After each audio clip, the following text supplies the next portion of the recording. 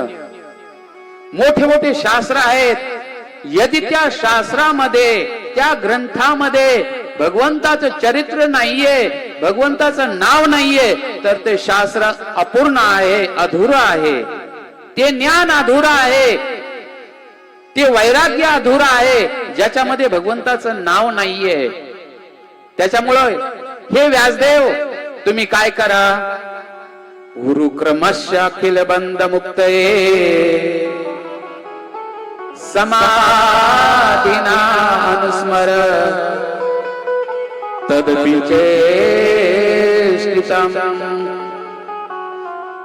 हे व्यासदेव, तुम्ही सर्व संसाराचं कल्याण करू इच्छितात, तर तुम्ही एकच उपाय करा, भगवंताचं लीला चरित्र गा, भगवंताची कथा गा, भगवंताचं लीला वर्णन करा आणि प्रभूच्या नावाचं संकीर्तन करा.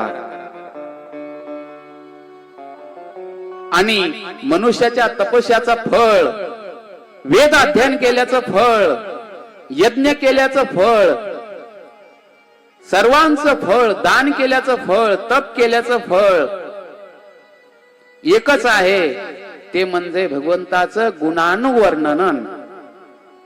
भगवंताचं नाव हे सगळ्याच सार आहे. त्याच्यामुळे तुम्ही भगवंताचं नामस्मरण करा, त्यांची लीला गा. राधे कृष्ण कृष्ण कृष्ण राधे राधे राधे श्याम श्याम श्याम श्याम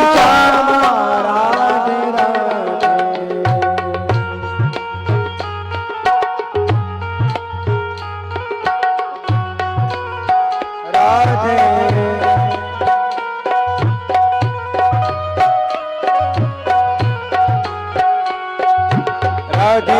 राधे कृष्ण कृष्ण कृष्ण राधे राधे राधे श्याम श्याम श्याम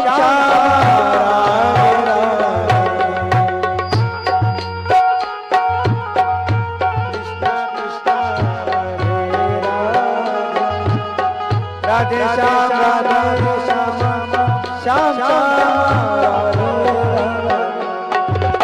श्याम राधे कृष्ण कृष्ण कृष्ण राधे राधे श्याम श्याम राधे राधे. जय हो, ताली बजाओ चलो, हरि बोल.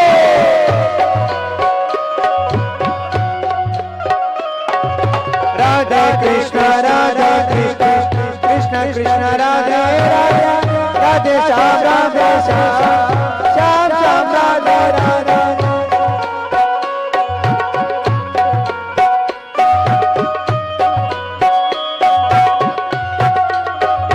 राधे कृष्ण राधे श्याम श्याम राधे राधे राधे कृष्ण राधे कृष्ण कृष्ण कृष्ण राधे राधे राधे कृष्ण कृष्ण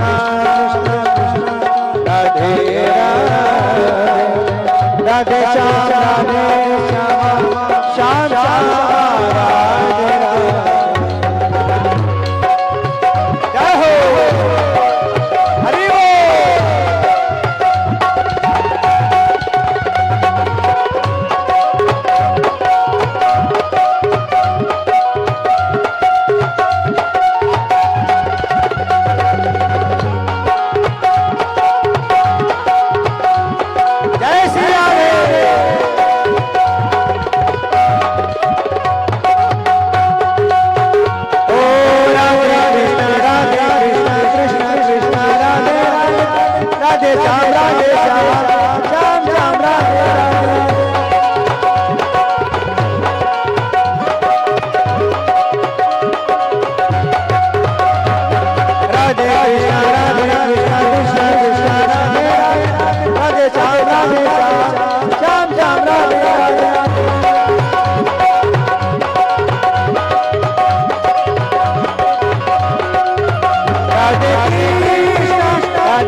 श्याम राधे श्याम श्याम राधे श्याम श्याम राधे श्याम श्याम राधे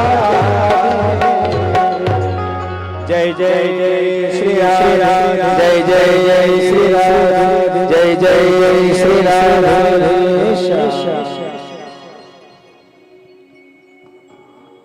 कीर्तनामध्ये टाळीची सेवा अवश्य केली पाहिजे. पहा, टाळी वाजवल्यानंतर काय प्राप्त होतं. एक तर तुम्हाला भौतिक फायदा सांगतो. भौतिक म्हणजे तुमच्या हितासाठी. आणि एक पारलौकिक फायदा.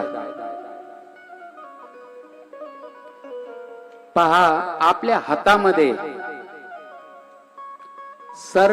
सगळ्या अंगातल्या नसा असतात. सगळं कनेक्शन आपल्या हातामध्ये आहे. शरीरामध्ये जेवढ्या बी नसा गेल्या आहेत, शिरा गेल्या आहेत, त्या सगळ्या हातामध्ये आहेत. आणि टाळी वाजवल्यानंतर आपल्या शरीरातलं रक्ताभिसरण ही जी क्रिया आहे, एक ती क्रिया योग्य रीतीने होते. आणि मनुष्याला कधीही हार्ट अटॅक येत नाहीये.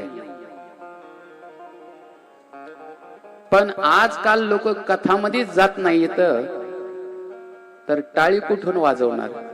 त्याच्यामुळे कलियुगामध्ये हार्ट अटॅक ही नावाची बिमारी, रोग भरपूर झालाय.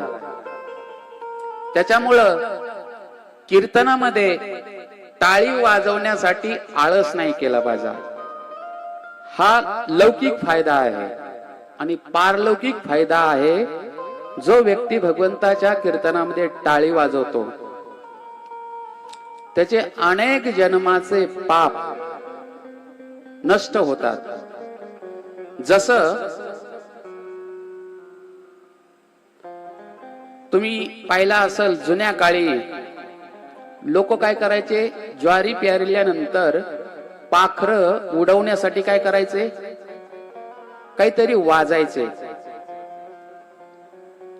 ताट वगैरे, प्लेट वगैरे असे वाजवायचे. वाजवल्यानंतर पाखरं ऑटोमॅटिक उडून जायचे. तसंच जो मनुष्य कीर्तनामध्ये टाळी वाजवतो, टाळी वाजवल्यानंतर त्याच्या शरीरावर पापरूपी जे पक्षी आहेत, ते पक्षी ऑटोमॅटिक उडून जातात. त्याच्यामुळे भगवंताच्या कीर्तनामध्ये टाळी वाजवण्यासाठी आळस नाही केला पाहिजे. आपलं चरित्र चाललं होतं. नारदजी म्हणतात, हे व्यासदेव,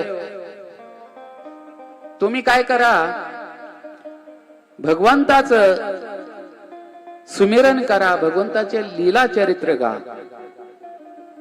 यांनी सगळ्या संसाराचं कल्याण होईल. आणि हे व्यासदेव, मी पहिल्या जन्मी एक ब्राह्मण दासीचा मुलगा होतो. आपलं चरित्र नारदजी सांगू लागलेत. एक ब्राह्मण दासीचा मुलगा होतो. मला लहानपणी त्या ठिकाणी वर्षा ऋतूमध्ये काही साधू संत चातुर्मास करण्यासाठी त्या ठिकाणी निवास करत होते. तर मी लहानपणीच त्या साधू संतांची सेवा करू लागलो. मी जितेंद्रिय होतो, कमी बोलत होतो आणि खेळण्यामध्ये माझी रुची नव्हती. तर मी 5 वर्षाचा होतो. 5 वर्षाचा असल्यापासून मी साधू संतांची सेवा करायचो. पहा, कालच तुम्हाला सांगितलंय की साधू संतांची सेवा भगवंताच्या सेवेपेक्षा श्रेष्ठ आहे. भगवंत मिळतील या नाही मिळतील हे काही निश्चित नाहीये. पण जो व्यक्ती साधू संतांची सेवा करतो त्याला अवश्य भगवंत मिळतात. शास्त्रामध्ये वर्णन आलंय, सिद्धिर्भवती वा नेति संशये अच्युत सेविना निसंशयस्तु तद्भक्त परिचर्यारतात्मना.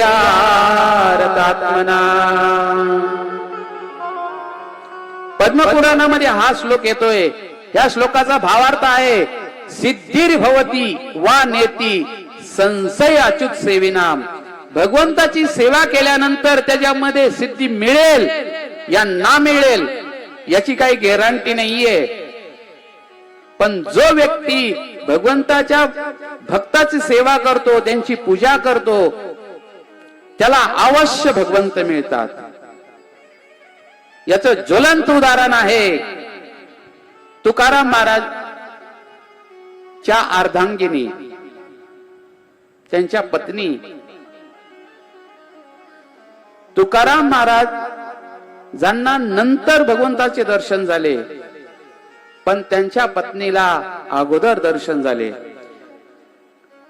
त्यांच्या पत्नी भगवंताला शिव्या द्यायच्या, अपशब्द बोलायच्या, या इठ्यानी माझ्या तुक्याला बिघडवलंय, दिवस रात्र विठ्ठल विठ्ठल विठ्ठल करतोय आणि यांनी माझ्या संसाराचं वाटोळ केलंय म्हणले.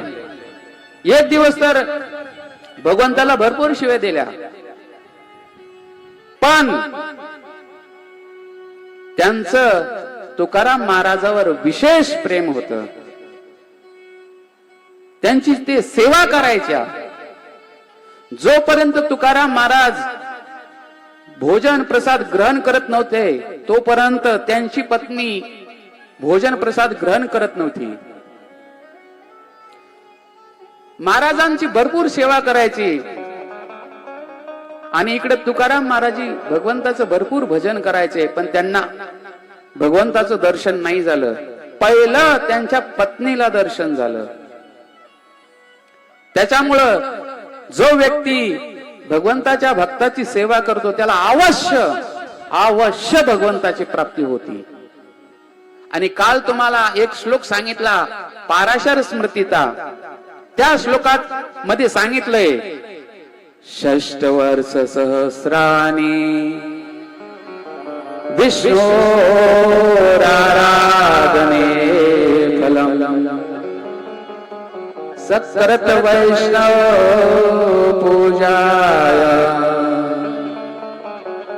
लभते नत्र संशय. पाराशर स्मृती ग्रंथामध्ये सांगितलंय, ठाकूरजीची भगवंताची 60,000 वर्षापर्यंत सेवा केल्यानंतर जे पुण्य मिळतं ते पुण्य तुमच्या घरी एक साधू वैष्णव आला, संत आला तर त्याला एक वेळेस, अनेक वेळेस नाही, एक वेळेस त्याला ग्लास भरून पाणी दिलं तर भगवंताची 60,000 वर्षापर्यंत केल्याचं जे पुण्य मिळतं भक्ती केल्यानंतर ते पुण्य तुम्हाला फक्त एक ग्लास पाणी भरून संताला दिल्यानंतर प्राप्त होतं. अशी एवढी महिमा आहे. तर नारदजी म्हणतात, मी त्या संताची सेवा करायचो आणि ते संत जेव्हा प्रसाद घ्यायचे, भोजन करायचे, त्यांचं जे उचिष्ट जे प्रसाद आहे तो प्रसाद मी ग्रहण करायचो. पहा, साधू संतांचं उचिष्ट खाल्लं पाहिजे, प्रत्येक व्यक्तीचं नाही खाल्लं पाहिजे. साधू संतांचं उचिष्ट खाल्ल्यानंतर मनुष्याचे अनंत जन्माचे पाप नष्ट होतात आणि त्याला निश्चित भगवंताची प्राप्ती होती. तर नारदजी म्हणाले, मी त्या साधू संतांचं उचिष्ट खायचो तर माझे अनेक जन्माचे पाप नष्ट झाले. आणि त्या ठिकाणी ते कथा सांगायचे आणि दररोज मी कथा ऐकायचो. एकदम एकाग्र चित्त होऊन कथा ऐकायचो. काही दिवसांनी कथा ऐकता ऐकता माझ्या मनामध्ये भक्तीचा उदय झाला. जी भक्ती मनुष्याचे रजगुण तमगुण आदी नष्ट करते, त्या भक्तीचा उदय झाला. आणि उदय झाल्यानंतर त्या संतांनी मला एक गुह्यतम ज्ञान सांगितलं. त्या ज्ञानाच्या प्रभावाने मी भगवंताच्या मायाचा प्रभाव जाणू शकलो, ओळखू शकलो. आणि ते साधू महात्मा चातुर्मास झाल्यानंतर त्या ठिकाणाहून निघून गेले. अशा प्रकारे नारदजी म्हणतात, ह्या ठिकाणी व्यासदेव भगवान त्यांना प्रश्न करतात, ते साधू संत गेल्यानंतर तुम्ही काय केलं, शेष आयु तुम्ही कशी व्यतीत केली, असा प्रश्न केल्यानंतर नारदजी व्यासदेव भगवंताला सांगतात, हे व्यासदेव, मी माझ्या आईला एकुलता एक मुलगा होतो. मी लहान 5 वर्षाचा होतो. आई माझ्यावर भरपूर प्रेम करायची.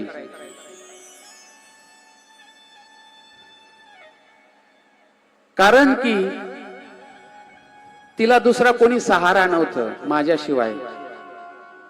आणि मला पण आईशिवाय या संसारामध्ये दुसरा कोणी सहारा नव्हतं. एक दिवस काय झाले, नारदजी म्हणाले की माझी आई रात्रीच्या वेळी गाईचं दूध काढण्यासाठी शेतामध्ये गेली. आणि त्या ठिकाणी आईला सर्पाने दंश केला. आणि त्या ठिकाणी माझी आई वारली गेली. वारल्यानंतर नारदजी म्हणाले की हे व्यासदेव, मी रडलो नाही. त्या ठिकाणी नारदजी म्हणतात, तदा तदा मी शश्य भक्तानां शमिप्सत अनुग्रहं मन्यमान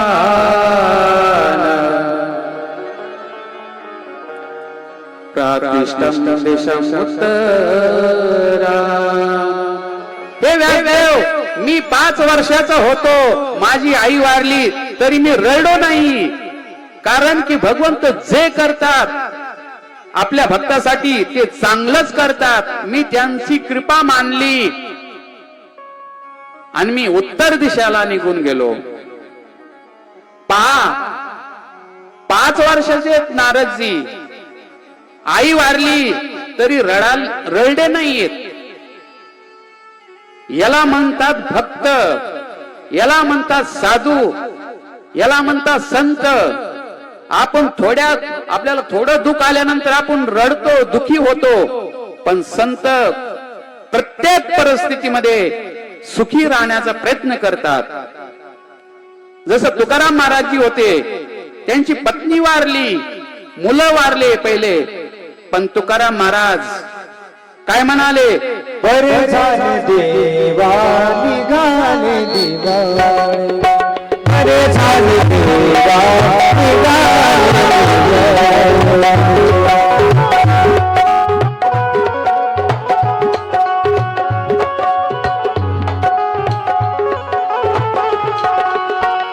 बरे झाले देवा निघाले दिवाळे, बरे झाले देवा निघाले दिवाळे.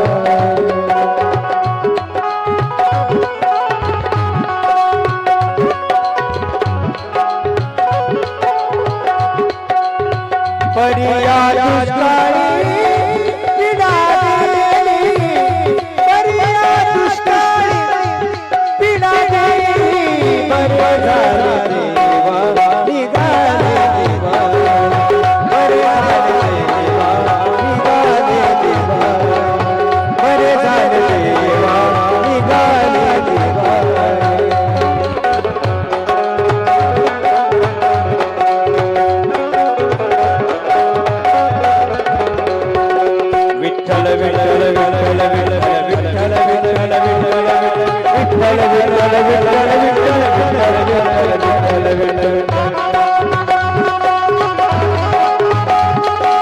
बोला सर्व हरी बोल.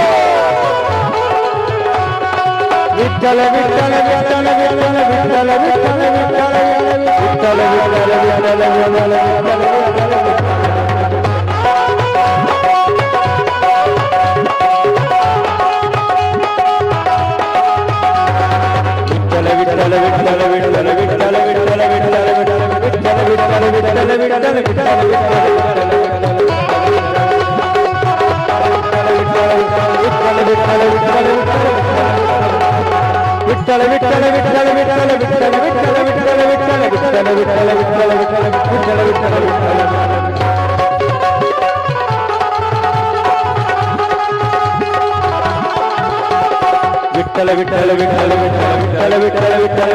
विठ्ठल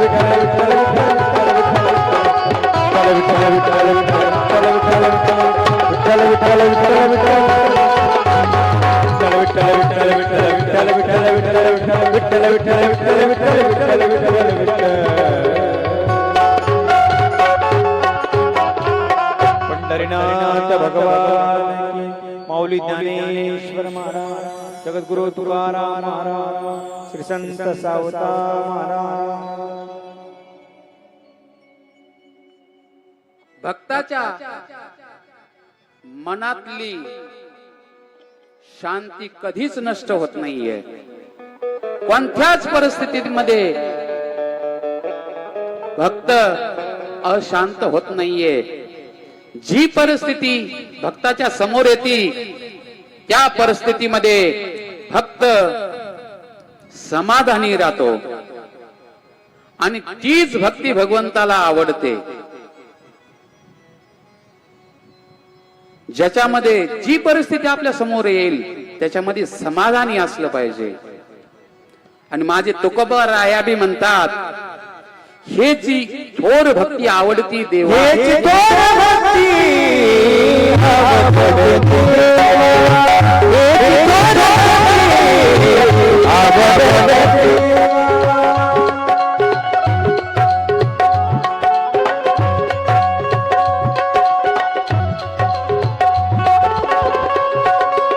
संकल्पारी माया संसाराची, संकल्पारी माया संसाराची, हे विनयते ऐसेची रहावे, हे विनयते ऐसेची रहावे.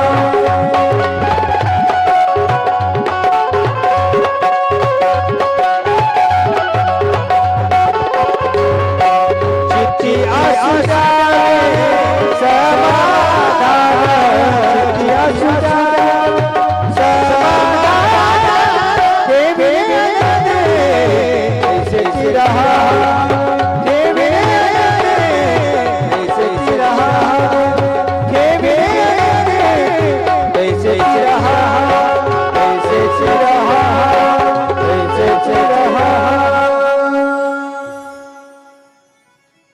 भगवंत जसे ठेवतात त्या हर परिस्थितीमध्ये भगवंताचा भक्त समाधानी राहतो.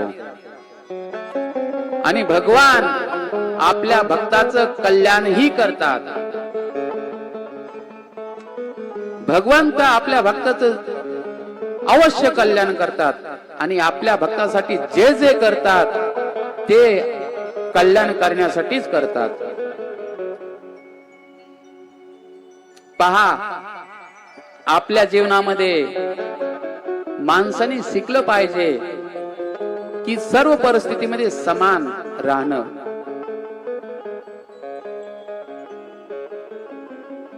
तुम्हाला एक कथानक सांगतो.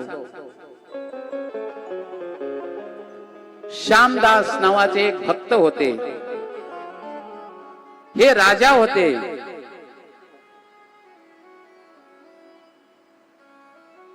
आणि त्या राजाचे एक प्रधानमंत्री होते. राजा तर भक्त नव्हते एवढे, पण त्यांचा प्रधानमंत्री जो होता तो भगवंताचा भक्त होता. आणि तो सतत म्हणायचा, भगवंत आपल्या भक्तासाठी जे करते ते चांगल्यासाठीच करते. तर एक दिवशी काय झालं, त्या श्यामदास नावाच्या राजाची राणी वारली. राजा त्या प्रधानमंत्री जवळ गेले आणि म्हणाले माझी राणी वारली. आता प्रधानमंत्री जे होते त्यांची अशी मनस्थिती होती की हर परिस्थितीमध्ये प्रसन्न राहण्याचा प्रयत्न करायचे आणि ते प्रत्येक वेळेस म्हणायचे भगवंत जे करतात ते चांगल्यासाठीच करतात. तर त्या ठिकाणी राजाला प्रधानमंत्री म्हणाले ठीक आहे पत्नी तुमची वारली, भगवंत जे काही करतात ते चांगल्यासाठीच करतात. काही दिवसानंतर त्या राजाचा मुलगा वारला. मुलगा वारल्यानंतर प्रधानमंत्री जवळ राजा गेले आणि राजा म्हणाले प्रधानमंत्रीला माझा मुलगा पण वारला. तर प्रधानमंत्री राजाला म्हणाले भगवंत जे करतात ते चांगलंच करतात. काही दिवसानंतर राजाचे बोट कापले गेले, हाताचे 2 बोट कापले गेले. राजा प्रधानमंत्री जवळ गेला आणि म्हणाला हे प्रधानमंत्री माझे 2 बोट कापले. तर प्रधानमंत्री म्हणाला की भगवंत जे करतात ते चांगलंच करतात. आता राजाला क्रोध आला की प्रधानमंत्रीला मी जेलमध्ये टाकलं, बंदीगृह मध्ये टाकलं, भगवंतानी याच्या बरोबर काय चांगलं केलंय. तो राजा नंतर आपल्या राजधानीमध्ये येतो आणि प्रधानमंत्रीला लवकरात लवकर बंदीगृहातून सोडतो आणि प्रधानमंत्रीला विचारतो मला कळालं तू जे म्हणत होतास की भगवंत जे करतात ते चांगल्यासाठीच करतात, हे माझ्या लक्षात आलं, पण भगवंतानी तुझ्यासाठी काय चांगलं केलंय हे माझ्या काही लक्षात नाही आलं. तेव्हा प्रधानमंत्री म्हणाले हे राजन तुम्ही कोण आहात?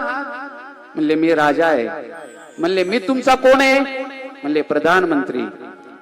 आणि म्हणले तुम्ही दर दिवस शिकार करण्यासाठी जंगलामध्ये जात, तेव्हा मी तुमच्या बरोबर असत असे का नाही? तो म्हणला हा. तर म्हणले महाराज तुमचे तर बोट कापलेले आहेत, तुम्ही तर सुटला असतात, पण माझंच रामनाम सत्य झालं असतं. तेव्हा राजाच्या लक्षात आलं भगवंत जे काय करतात आपल्या भक्ताबरोबर ते चांगलंच करतात, भक्ताचं कधी अमंगल करू शकत नाहीये. अशा प्रकारे आता या इकडे नारदजीच्या चरित्रामध्ये नारदजी म्हणतात माझी आई वारली आणि वारल्यानंतर मी दुःख नाही मानलं, मी भगवंताची कृपाच मानली आणि मी उत्तर दिशेला निघालो. नारदजी म्हणतात हे व्यासदेव मी लहान होतो, 5 वर्षाचा होतो, त्या ठिकाणी मी घर सोडून वनामध्ये गेलो. मी भरपूर चाललो आणि चालल्यानंतर एक निर्जन वनामध्ये गेलो. त्या ठिकाणी एक मला नदी मिळाली. त्या नदीमध्ये मी स्नान केलं, आचमन केलं आणि त्या नदीत मी पाणी पिलो, जलपान केलं. माझी थोडी थकावट दूर झाली आणि त्या ठिकाणी मी एका पिपळाच्या झाडाखाली आसन लावून बसलो आणि जे साधू संत भगवंताचं रूप वर्णन त्यांनी ऐकलेलं होतं त्या भगवंताचं ध्यान करू लागले, चिंतन करू लागले. भगवंताचं रूप कसं आहे? बराह पीडम नटवर वपो कर्णयो कर्णिक बिभ्रदवास कनक कपिशं वैजयन्तीं च माला वेणोरधरसूदया पूरयन् गोपवृन्दे वृन्दारण्यं स्वपदरवनं प्राविशत गीतकीर्ती. भगवंताचं चिंतन करू लागले, भगवंताचं ध्यान करू लागले. भगवंत कसे आहेत, त्यांचं रूप कसं आहे तर म्हणतात बरा पीड. भगवान श्रीकृष्णाने आपल्या डोक्यावर मोर मुकुट धारण केलेला आहे आणि सुंदर सुंदर केसाची लटोरी त्यांच्या गालावर आली आहे. जरी की पगडी बांधे ओ सुंदरा कितना सुंदर बात बिहार कितना लागे प्यारा, कितना सुंदर बात बिहार कितना लागे प्यारा.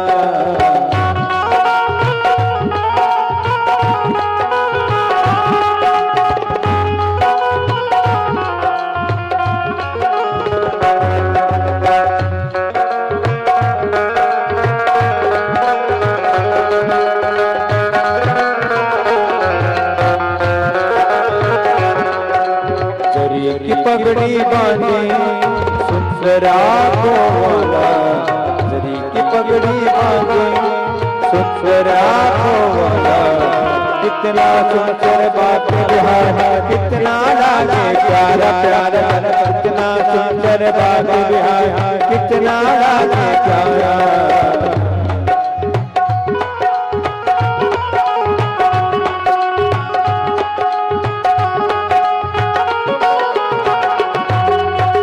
घुंघराले बाल काले काले, नट घुंघराले बाल तेरे काले काले.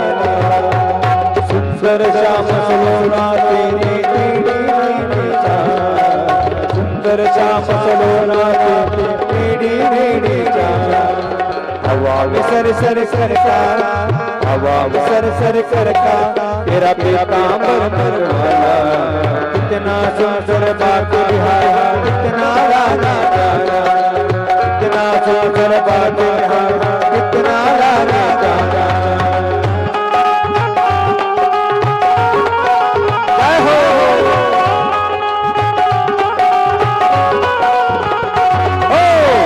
की पगड़ी बांधी सुंदर आँखों बोला, की पगड़ी बांधी सुंदर आँखों बोला, कितना सुंदर बात बिहार कितना लाला लाला, कितना सुंदर बात बिहार कितना लाला लाला, कितना सुंदर बात बिहार कितना लाला लाला, कितना सुंदर बात बिहार कितना लाला लाला, कितना सुंदर बात बिहार कितना लाला.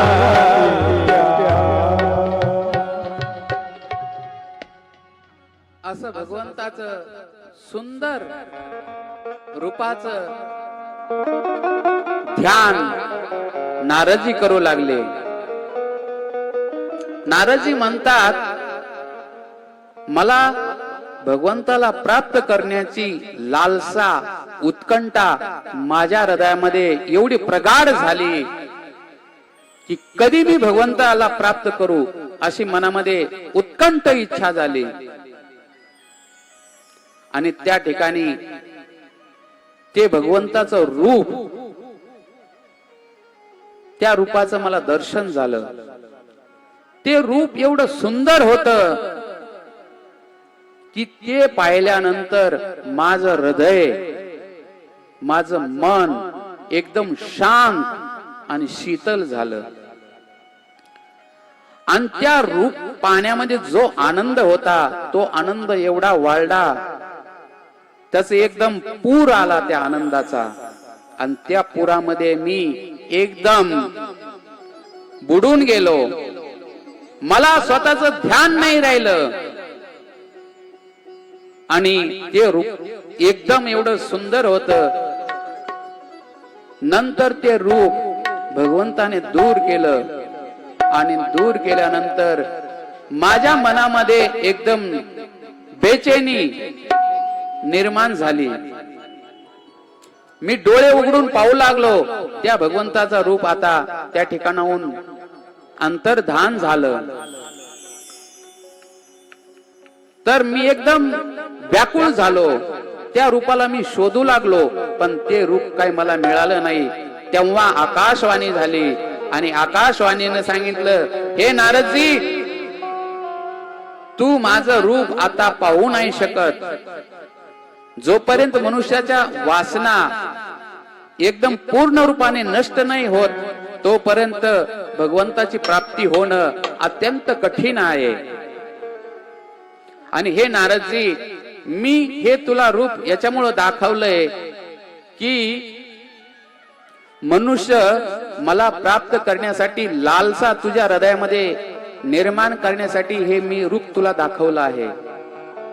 अशा प्रकारे नारदजी म्हणतात, नंतर मी दिवस रात्र भगवंताचं नामच सुमिरन करू लागलो आणि काही काळानंतर माझी आयु समाप्त झाली आणि मी या संसारातून परत गेलो. आणि नंतर जेव्हा ब्रह्माजी सृष्टी करतात तेव्हा मी त्यांच्यापासून माझी उत्पत्ती झाली. अशा प्रकारे नारदजी आपलं चरित्र सांगतात आणि चरित्र सांगून व्यासदेव भगवंताला म्हणतात, हे व्यासदेव, तुम्ही भगवंताच्या लीलाचं वर्णन करा. अशा प्रकारे नारदजी त्या ठिकाणाहून व्यासदेवला सांगून स्वर्ग लोकामध्ये निघून जातात. इकडे शौनक आदी ऋषी सूत महाराजींना प्रश्न करतात. जेव्हा नारदजी त्या ठिकाणाहून निघून जातात तेव्हा व्यासदेव भगवान काय करतात? तर त्या ठिकाणी सूत महाराज म्हणतात, जेव्हा नारदजी त्या ठिकाणाहून निघून जातात तेव्हा व्यासदेव भगवान त्या ठिकाणी श्रीमद भागवतमची रचना करतात.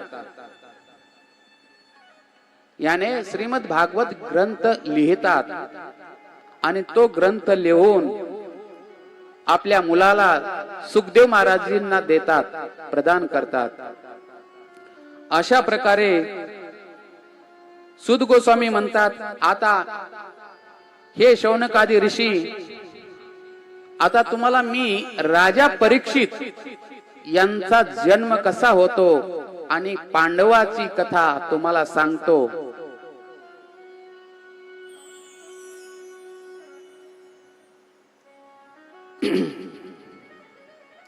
महाभारत युद्धामध्ये जेव्हा कौरव आणि पांडव दोन्ही पक्षाचे वीर गतीला प्राप्त झाले होते. दुर्योधनची मांडी भीमसेनच्या गदाने तुटली गेली होती आणि त्या ठिकाणी अश्वत्थामा आपल्या स्वामीचं यानी दुर्योधनचं प्रिय कार्य समजून त्यांनी पांडवाचे झोपलेले जे 5 मुलं आहेत त्या मुलाला अश्वत्थामानी त्या 5 मुलाचे शीर मुंडके कापून नेले आणि कापून नेल्यानंतर ही वार्ता जेव्हा त्या मुलाची आई द्रौपदीला कळते, कळल्यानंतर द्रौपदी अत्यंत दुःखी होते आणि रडू लागते. तेव्हा अर्जुन द्रौपदीला समजावतात की हे द्रौपदी, तू रडू नकोस. मी अर्जुन प्रतिज्ञा करतो, मी अश्वत्थामाचा शीर तुला कापून आणून देईल आणि तुझ्या मुलाची जेव्हा अंत्येष्टी होईल, अंतिम विधी होईल, तेव्हा तू त्या मुंडक्यावर पाय ठेवून, त्या शीरवर पाय ठेवून तू स्नान करशील. अशा प्रकारे अर्जुननी एकदम सुंदर आणि गोड वाणीनं द्रौपदीला सांत्वना दिली आणि सांत्वना देऊन आपले मित्र सखा भगवान श्री कृष्णाला सारथी बनवून रथामध्ये अर्जुन आरूढ झाले. त्यांनी कवच धारण केलं आणि ते अश्वत्थामाचा पाठलाग करू लागले. अश्वत्थामाने पाहिलं की अर्जुन रथामध्ये आरूढ होऊन मला मारण्यासाठी आला आहे. अश्वत्थामाने पण रथामध्ये अश्वत्थामा आरूढ झाला आणि तो धावू लागला, पळू लागला. त्याच्या पाठीमागे अर्जुन पळू लागले रथ घेऊन.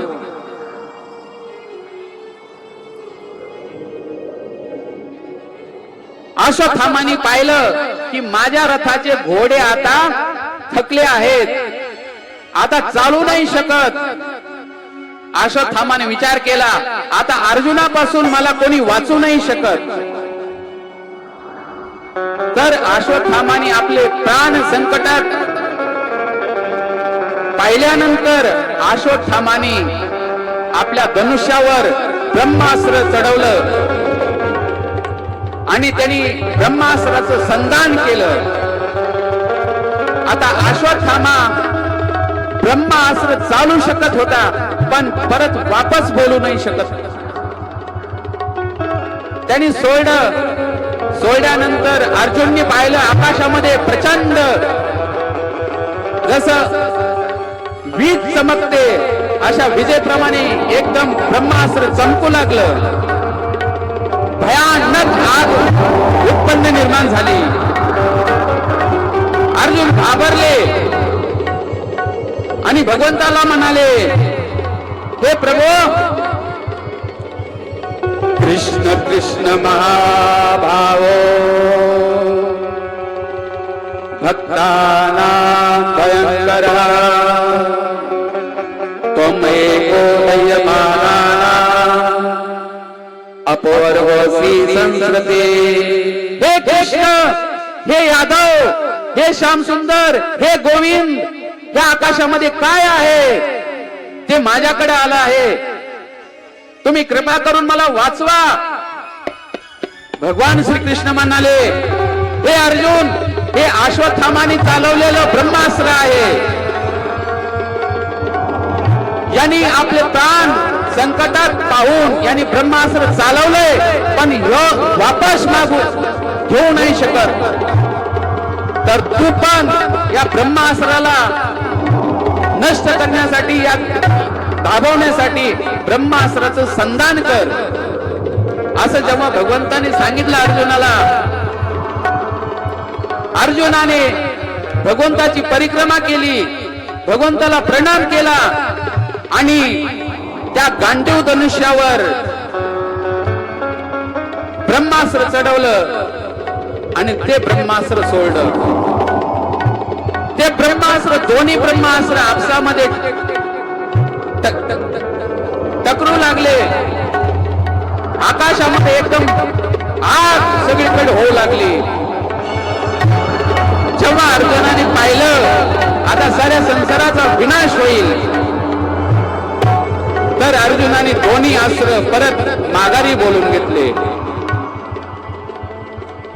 माघारी बोलून घेतल्यानंतर सगळी आग शांत झाली आणि शांत झाल्यानंतर अर्जुनचे एकदम डोळे लाल झालेले होते.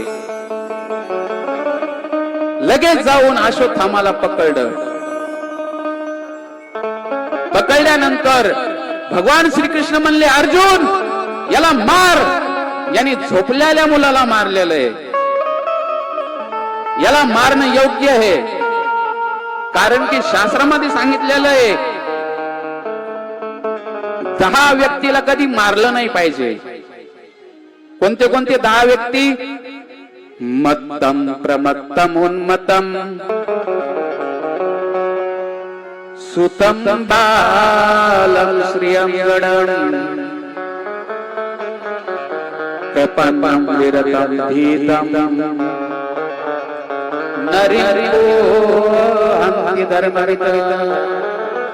या 10 लोकाला कधी मारलं नाही पाहिजे. कोणते कोणते 10 लोक?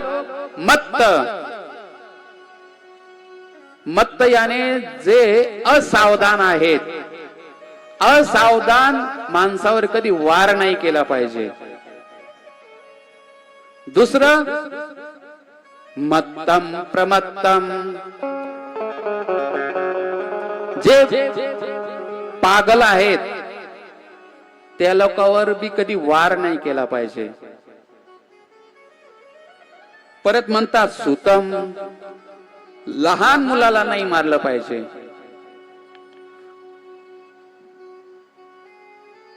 परत म्हणतात स्त्रियम, स्त्रियांना नाही मारलं पाहिजे. कोणत्याही परिस्थितीमध्ये स्त्रीला नाही मारलं पाहिजे. ती कशी का असाना तिला मारलं नाही पाहिजे. शास्त्र मना करतं. पहा, स्त्रियांना साधारण नाही समजलं पाहिजे. आपण घरामध्ये बायकोनं थोडं नाही ऐकलं की तिला खवळतो, मारतो. हे नाही केलं पाहिजे. शास्त्र मना करते. स्त्रियांना नाही मारलं पाहिजे. ज्या घरामध्ये स्त्रियांची पूजा होते, अर्चा होते, त्या ठिकाणी संसारातले सगळे देवता वास करतात. आणि ज्या घरामध्ये स्त्रिया दुखी राहतात त्या ठिकाणाहून सगळे देवता त्या घरातून निघून जातात. तर स्त्रियांना नाही मारलं पाहिजे. स्त्रिया साधारण नाहीत, साक्षात देवी रूप आहेत. आपण पण त्यांच्या पोटी जन्म घेतलेला आहे. आपण पुरुष झालो म्हणजे काय मोठे तोप नाही झालो. त्यांना मारलं नाही पाहिजे, कटू वचन नाही बोलले पाहिजे. कारण की भगवंत पण त्या